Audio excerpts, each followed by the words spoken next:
Helwani.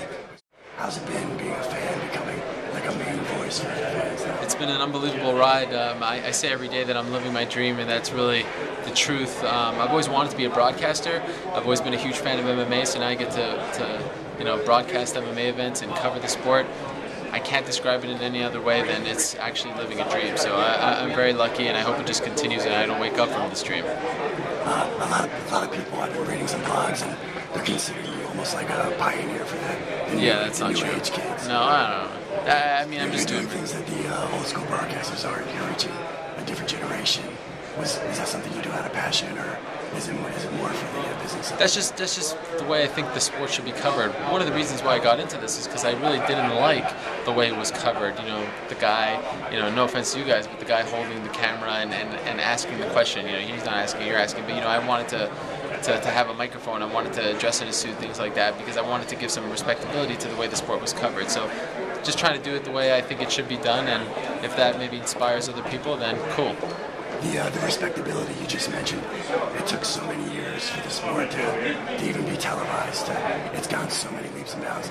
Where do you see the sport in 5 years? It's hard to say. I mean, Dana says that it's going to be bigger than the NFL in 10 years.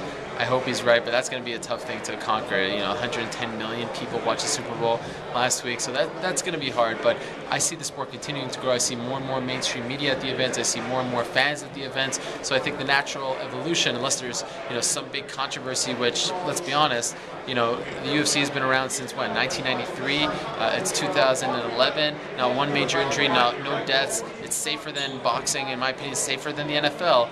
I think they're on a good path, and we're seeing guys like Strikeforce doing good things. We're seeing Bellator get a good TV deal, so it only gets better from year to year, in my opinion. Do you think a lot of the hang-up has been the red tape behind the cage? Do you think that'll go away, or is it something that they're going to have to do more ring fights? Oh, you mean having fights inside of a cage? Yes. I think it's good to have a uniform sport. I'm a big fan of all the fights being in a cage, but I don't think that's been, a major part of the hang-up. Now tonight we're here at the Strikeforce Grand Prix. Fyodor Emelianenko coming off a loss. A lot of fans are excited about that. How do you see him rebounding from his first loss? I think he's going to win this fight. I think his style is a tough one for Antonio Silva to match. I see him going to the second round, but losing to Alistair over him. And on the other, the Grand Prix fight tonight, you have Sergey Kharitonov, who a lot of Americans don't know very well. Right. But he's a force fighting Andrei Arlovski. I see Arlovski winning that fight. I see him then losing to Josh Barnett in the second round. I think Arlovski's going to rebound here tonight, but I think Barnett, if he can get his career back on track, I think he's more talented than Arlovski at this point in his career, and I see him winning a tough one. I'm looking forward to Barnett versus Brett Rogers too. That's a big fight for Brett Rogers, but I think Barnett wins it. Do you think Brett Rogers is in a little over his head in this Grand Prix?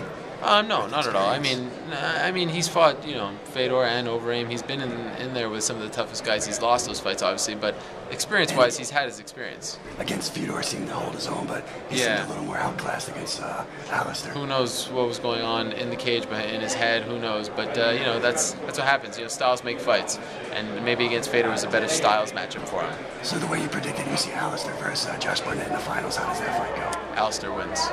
And one more quick thing. Do you think the UFC could pull off an event in the heavyweight division like Totally. Strikeforce has? Yeah, I mean, I think they have top guys. Cain Velasquez, Shane Carwin, Brock Lesnar, Junior Dos Santos, Roy Nelson, Frank Mir. I mean, right there I just named 6. And not to mention like the Matt Mitrione, Pat Barrys of the world, the Czech Congos of the world. I mean, they have their own guys. I think it would be a lot of fun. They don't really necessarily need to do it, but I definitely think they could put on any kind of Grand Prix in any division if they wanted to. And my last question, do you think those 8 fighters you mentioned versus the 8 fighters in this 16-man tournament, what's the finals and how does it end? It depends on where they're matched up, but I'll go with Overeem versus Cain Velasquez. Cain wins. Cain wins by? Cain wins by decision. Decision. Yeah. Very political. I appreciate it, Ariel. Cool. Thank you, guys. Good luck to you.